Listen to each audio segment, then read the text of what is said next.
Speaker is currently switched off.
Bengaluru నగరానికి చెందిన రాత్రిపూట సందేహంగా ముగ్గురు ఆడపిల్లల్ని హత్య చేయబడ్డారు. నగరవాసులు భయంతో ఉన్నారు. మాధవరం ఎస్టేట్ లో ఒక అమ్మాయి డెడ్ బాడీ దొరికింది. ఇంకొక డెడ్ బాడీ ఫేమస్ అయిన స్వామీజీ యొక్క ఆశ్రమం పక్కన కనిపెట్టారు. మళ్లీ హత్య చేయబడ్డంతో జనాలు భయభీతులయ్యారు. ప్రజలు ఎక్కువ ఉన్న చోటే ఈ హత్యలు చేయబడ్డాయి. ఈ హత్యలు పోలీసు వాళ్లకి ఒక సవాలుగా ఉంటాయని చెబుతున్నారు. చంపబడిన 3 అమ్మాయిలకి ఒకే పేరు మరి ఒకే వయసు కూడా. నెల్లూరుకి చెందిన ఒక యువ జంట కొండ మీద నుండి ఆత్మహత్య చేసుకున్నారు. ఆ ప్రేమికుల జంట బాడీలను విచారణ చేసేటప్పుడు ఈ హత్య వరుసగా జరుగుతూ వస్తుంది. చంపబడిన అమ్మాయిల పేరు వైశాలి. వాళ్ళు బెంగళూరులో ఉన్నారని తెలిసొచ్చింది. ఈ హత్యలను ఎవరు చేస్తుందో అన్నది విచారణ నడుస్తుంది. ఈ హత్య మళ్లీ జరగకుండా ఉండాలని విచారణ జరుగుతుందని ఇన్స్పెక్టర్ సూర్య సార్ చెప్తున్నారు. ఈ రకమైన విచిత్రంగా ఉన్న చాలా కష్టమైన వైశాలి అని పేరు పెట్టుకున్న ఈ మహిళను ఎవరు హత్య చేసుంటారన్నది పోలీసులు కనిపెట్టు తీరుతారు.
ఇకపై ఏం జరగబోతోంది? ఇది పిల్లాడు కోసమే చేశానంటుంటే నేను ఒప్పుకోలేకపోతున్నాను. ఇప్పుడు చెప్పు విసిరి, నీ మాట విని నా మార్కెట్ని నేను నాశనం చేసుకోవాలా ఏంటి?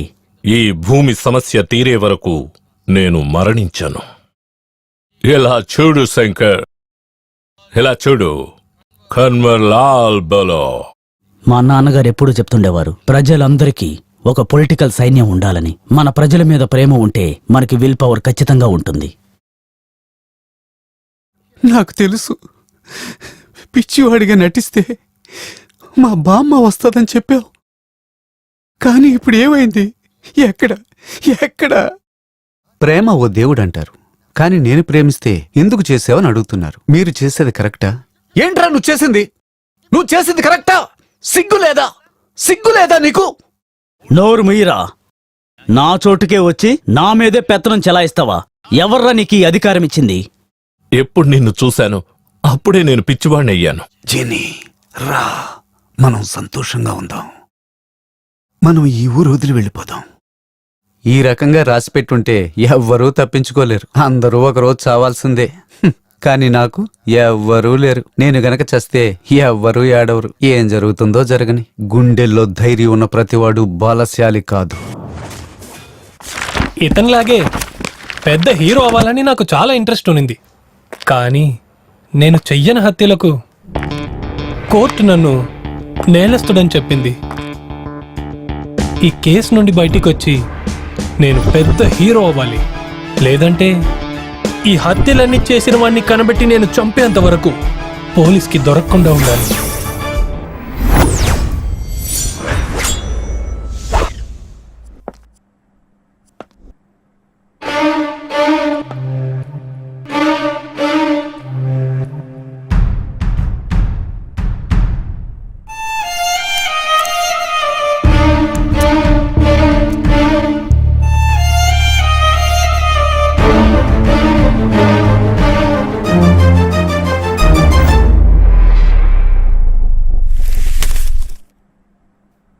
నా పేరు విక్రమ్. మంచి స్టోరీ రైటర్ అవ్వాలని ఇండస్ట్రీలోకి వచ్చాను. కానీ నా కథ వినడానికి ఎవరూ రెడీగా లేరు.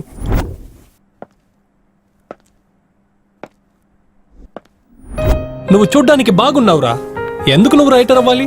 హీరో అవ్వమని చెప్పారు, కానీ ఒక్కరు కూడా అవకాశం ఇవ్వలేదు.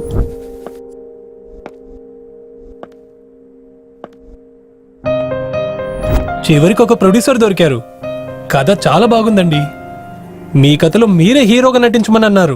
విక్రమ్, నీ సిచ్యువేషన్ నాతో చెప్పావు, నాకు బాగానే అర్థమవుతుంది. సాధన చేయాలని బయలుదేరుతున్నప్పుడు ఇలాంటి అవమానాలు, చిన్న చూపులు అందరి జీవితంలోనూ ఉంటాయి. మనకు దొరికే అవమానమే ప్రతిరోజు మనకు దొరికే ఒక్కొక్క సన్మానం. మనం కొండ ఎక్కేంత వరకు మనం కొండ కిందే ఉంటాం. మనం కొండ ఎక్కిన తర్వాత ఆ కొండే మన కాళ్ల కింద ఉంటుంది. నువ్వు త్వరలోనే విజయం అనే కొండని నువ్వు ఎక్కుతావు.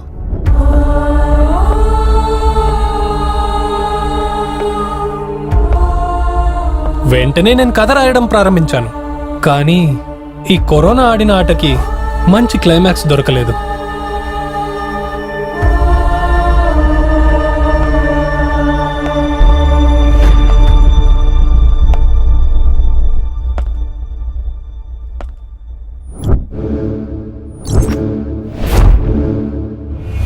వీడేదో సైకో కిల్లర్ లాగా ఉన్నాడే. వాడు 3 హత్యలు మాత్రం చేసుండడు, చాలా హత్యలు చేయడానికి అవకాశం ఉంది.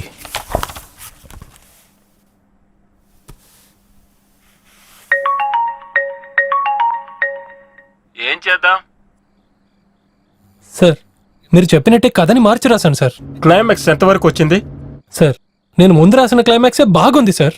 దాని తప్ప వేరే ఏవి బాగలేవు సార్. కానీ ప్రొడ్యూసర్ కరెక్షన్ చేయమని చెప్పారు కదా, ఏం చేద్దాం?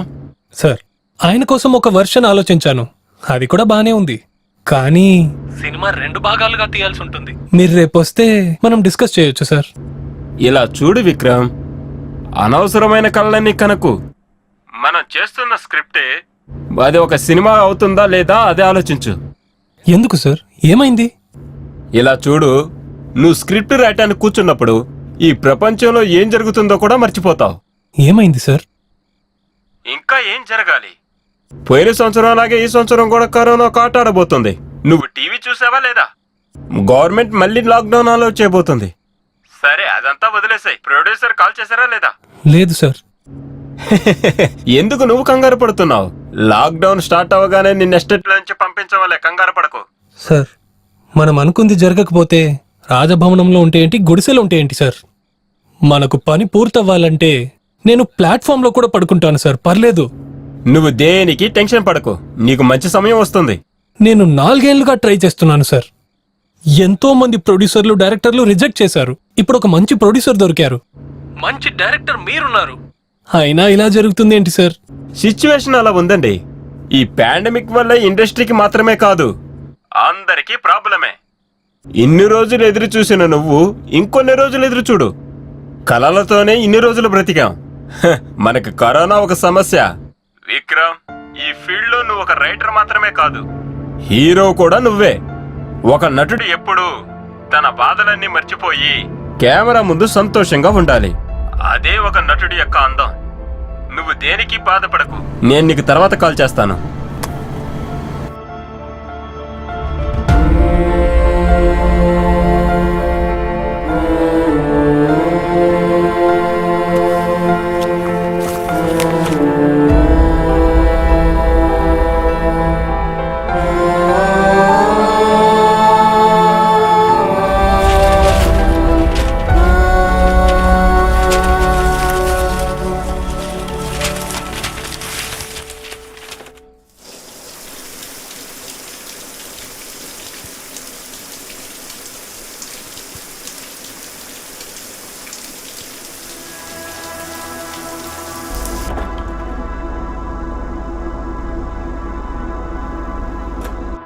హలో. ఏంట్రా విక్రమ్, ఉన్నట్టుండి కాల్ చేసావు? మ్యాటర్ ఏంటి? నీకు డబ్బులు పంపితే ఒక కేసు బీర్ పంపిస్తావా? లైఫ్ ని బాగా ఎంజాయ్ చేస్తున్నావురా.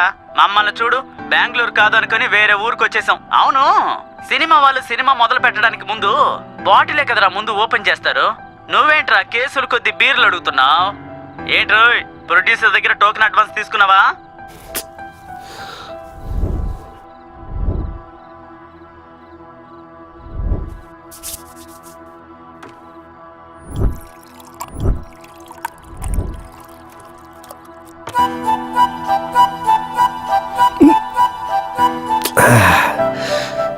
సోడా ఎక్కువైంది, ఏం చేయను.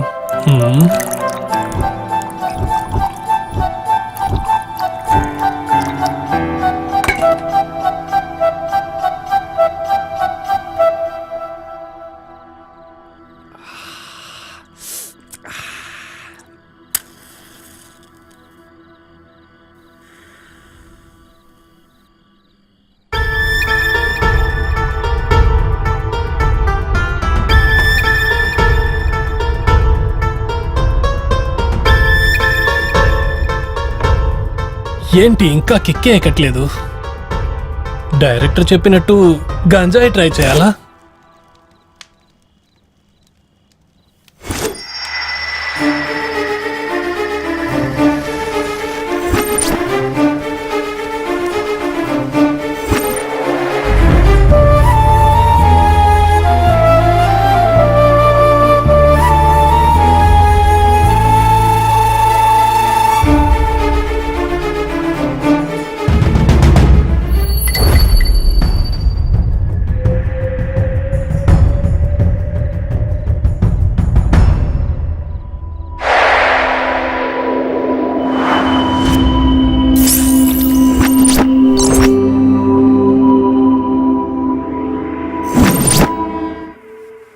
కాక్టైల్ ఇచ్చే కిక్ కన్నా ఏది ఎక్కువ కిక్ ఇస్తుందో తెలుసా? అమ్మాయిలే.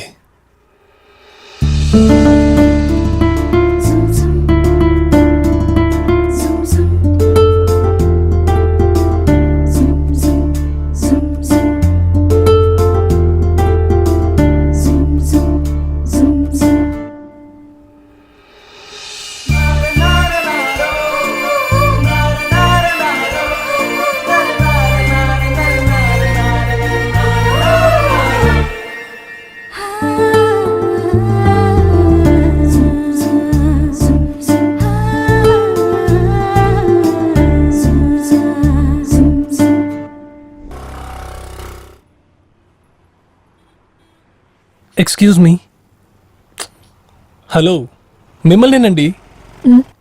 ఏంటి? మీరు నాకు ఒక స్మాల్ హెల్ప్ చేస్తారా? ఏ హెల్ప్? ఆ, కొట్టకపోతే చెప్తాను. అది మీరు ఏ హెల్ప్ అడుగుతున్నారన్న దాన్ని బట్టి ఉంటుంది. ఏంటో చెప్పండి. ఆ, అది భయపడకండి. ఏ హెల్ప్ కావాలో అడగండి. మీరు నాకు ఒక కిస్ ఇస్తారా? చెప్పు తెగ్గుద్ది. నా గురించి నువ్వేమనుకుంటున్నావు? ఏమండి తప్పుగా అనుకోకండి, ఒక్క నిమిషం నేను చెప్పేది కొంచెం వినండి. నీకు అసలు సిగ్గుగా అనిపించట్లేదా?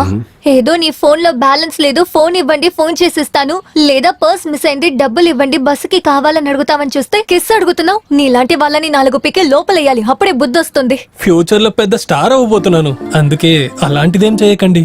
ఆహా, ఇలాంటి బుద్ధి ఉన్న వాళ్ళు స్టార్ అయ్యారంటే నాలాంటి అమ్మాయిల పరిస్థితి అంతే. చూడ్డానికి అందంగా ఉంటే సరిపోదు, తెలివిని కాస్త ఉపయోగించాలి. ఏమండి యాక్చువల్ గా నేను చాలా మంచి కుర్రోనండి, మీరే నన్ను తప్పుగా అర్థం చేసుకున్నారు. అవునవును, మీ చంపలో గాయం అయ్యేలా ఎవరో మిమ్మల్ని కొట్టారు కదా, అప్పుడే అర్థమైంది మీరు చాలా మంచివారని. నా దగ్గర అడిగినట్టే ఇంకెవరి దగ్గరైనా అడిగుంటారు, వాళ్ళు బాగా నలిగి పీకుంటారు. కరెక్టే కదా? ఏమండి ఇది అమ్మాయిలు కొట్టింది కాదు, ప్రొడ్యూసర్ కొట్టింది. ప్రొడ్యూసరా?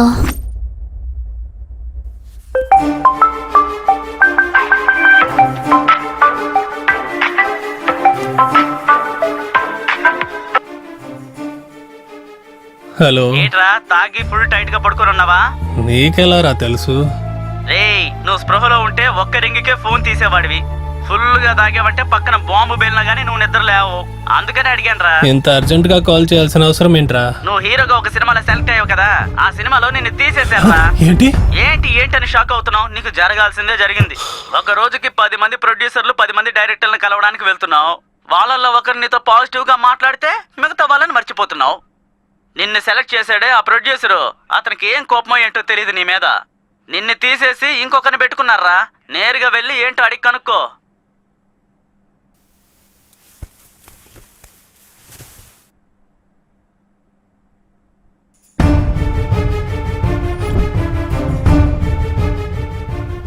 సార్ మీ సినిమా నుంచి నన్ను తీసేశారంట కదా, ఎందుకు సార్? ఏయ్ ఏంట్రా అరుస్తున్నావు? అయ్యో నేను అలా చేసే అంత పెద్దవాడిని కాదండి. నేను ఏం తప్పు చేశానని సినిమా నుంచి తీసేశారు సార్? అన్నిటికీ రీజన్ చెప్పడం కుదరదు. ఆ రోజు సెలెక్ట్ చేశాను, ఈ రోజు నాకు వద్దనిపించింది రిజెక్ట్ చేశాను. సార్ ఆడిషన్లో అంతమంది ముందు నన్ను హీరోగా సెలెక్ట్ చేశారు, ఒకే ఒక ఛాన్స్ ఇవ్వండి సార్. ఏయ్ అరవకుండా వెళ్ళవాయా sir please sir, please sir, ఒకే ఒక ఛాన్స్ ఇవ్వండి సార్. అలా చేకరా, అలా చేకులే. ఓ, మీరు సినిమాలో ఉన్నారా? సరే మీరు బాధపడకండి. అవును, మొదటిసారి ఒక అమ్మాయిని చూసి నచ్చిందంటే దగ్గరకొచ్చి ఐ లవ్ యూ అంటారు. మీరేంటండి కిస్ అడుగుతున్నారు? ఎవరో తెలియని ఒకరికి కిస్ ఇస్తానని మీరెలా అనుకున్నారు? నేను ఐ లవ్ యూ చెప్పుంటే మీరు యాక్సెప్ట్ చేసి ఉంటారా? కాస్త టైం కావాలి, ఆలోచించి చెప్తానని చెప్పేదాన్ని. మీరు ఎటువంటి కలలేం కనకండి, మీ గుండె వేగం పెరిగి మీకేదైనా అయిపోతుందండి. హలో ఎక్స్క్యూజ్ మీ, నేను ఊరికే చెప్పాను, అనవసరంగా ఆలోచించకండి. ఓపెన్ గా ఒకటి అడుగుతాను, సమాధానం చెప్పండి. నాకు మీరు నచ్చలేదన్నప్పుడు ఎందుకు మీరు కిస్ అడుగుతున్నారు? ప్రొడ్యూసర్ నన్ను కొట్టిన తర్వాత ఏమైందో తెలుసా? నా కోపం త్వరగా తగ్గాలంటే నేను వెంటనే ఏమైనా తినాలి, లేదంటే కోపం తగ్గేదాకా పరిగెత్తాలి. సరే ఏదైనా తిందామని చూస్తే అక్కడ ఏమీ లేదు, అందుకే టైర్డ్ అయ్యేదాకా పరిగెత్తుకుంటూ వచ్చాను. చెప్పండి. రే నీకెన్నిసార్లు చెప్పాలి, నువ్వు ఆడిషన్ కి వెళ్తున్నప్పుడు ఆల్టర్నేట్ నెంబర్ గా నాది ఇవ్వద్దని. నువ్వు ఫోన్ తీయలేదని రియాలిటీ షో వాళ్ళు నాకు ఫోన్ చేసి చండాలంగా తిడుతున్నారు. నువ్వేదో షోకి సెలెక్ట్ అయ్యావంట, మర్యాదగా వెళ్ళి వాళ్ళని కలువు.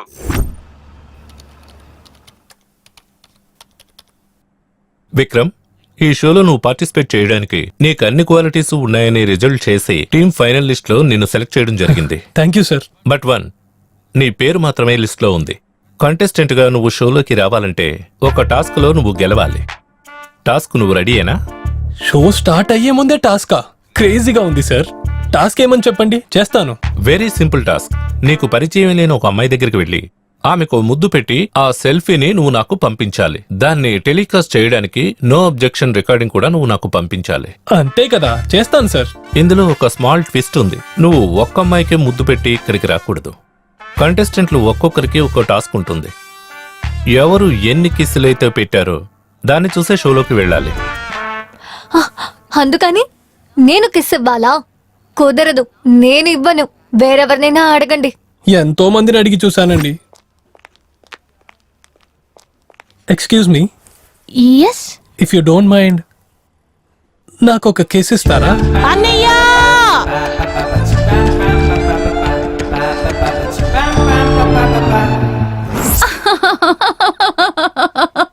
ప్లీజ్ అండి, నా ప్రాబ్లం అర్థం చేసుకోండి. ఒకే ఒక కిస్ ఇవ్వండి. హే, ముందిక్కడి నుంచి వెళ్ళండి. Please అండి. నాకివన్నీ నచ్చవు. ఈ సినిమా ఆశలన్నీ పక్కన పెట్టి టీవీ షోలో ట్రై చేశాను. వాళ్ళు ఛాన్స్ ఏదో ఇచ్చారు, కానీ దాంతో పాటు ఈ టాస్క్ ను కూడా ఇచ్చారు. నా కలల్ని మీరే నిజం చేయాలి. ఒకే ఒక కిస్ ఇవ్వండి. అది చాలా భయంగా ఉందండి. మీరు లేట్ చేస్తుంటే భయం ఇంకా ఎక్కువ అవుతుంది. వేరెవరైనా వచ్చే ముందు ఇచ్చేయండి. మిమ్మల్ని చూస్తుంటే జాలేస్తోంది, అందుకనే ఇస్తున్నాను. ఇంకేవి ఈ చెడ్డ ఆలోచనలు లేవు, అర్థమైందా? పైగా ఇదే పనిగా పెట్టుకుని నా వెనక రాకూడదు.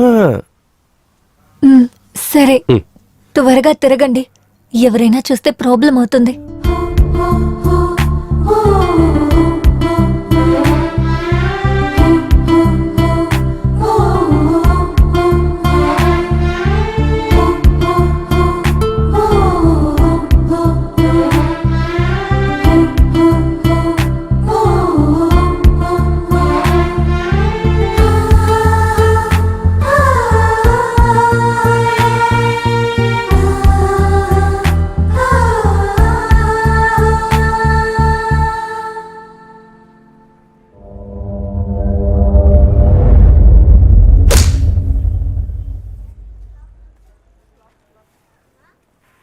ఏమండి ఏమండి ఏమండి, ప్లీజ్ అండి, ఆగండి, ఒక్కసారి ఆగండి. మీరు కిస్ ఇచ్చినట్టు ప్రూఫ్ కోసం ఛానల్ వాళ్ళు ఒక ఫోటో అడిగారు. అందుకే ఫోటో కోసం వచ్చాను. దీనికే మీకు కోపం వస్తే ఎలా అండి? నేను చెప్పేది కొంచెం వినండి. మీ ఫోటోని నేను అస్సలు మిస్యూజ్ చేయను. కొంచెం ఆగండి ప్లీజ్, కొంచెం ఆగండి. పాపం జాలేస్తోందని కిస్ ఇస్తే దాన్ని ఫోటో తీస్తున్నావా? ఇదిగో ఇదే లాస్ట్. ఇక నువ్వు నా వెనక రాకు. ప్లీజ్ అండి, ఇంకొకటి ఇవ్వండి. ఒకటిచ్చింది సరిపోదా? ఇంకోటి కావాలా? మీరు ఎన్నిచ్చినా నాకు ఓకేనండి. నీకేమైనా పిచ్చా? హే, ఇన్ని రోజులు బాగానే ఉన్నానండి. ఎవరిని చూసినా నా హార్ట్ కంట్రోల్లోనే ఉండేది. అదేంటో మిమ్మల్ని చూడగానే నా హార్ట్ కంట్రోల్ మిస్ అయింది. ప్రొద్దున ప్రొడ్యూసర్ కొట్టినప్పుడు చాలా అవమానం అనిపించి బాగా కోపం వచ్చిందండి. కానీ మీరు కొట్టినందుకు నా హార్ట్ చాలా హ్యాపీగా ఫీల్ అయిందండి. మీరు నన్ను కొట్టగానే నాకు లవ్ మొదలైంది అనుకుంటున్నానండి. మీకు కూడా అలాగే ఉందా? ఏమండి, మీరు ఎంత కోపంగా వెళ్ళినా మీ దగ్గర కిస్ తీసుకోకుండా వదలను. మీరు ఇచ్చేంత వరకు మీ వెనకాలే వస్తుంటాను.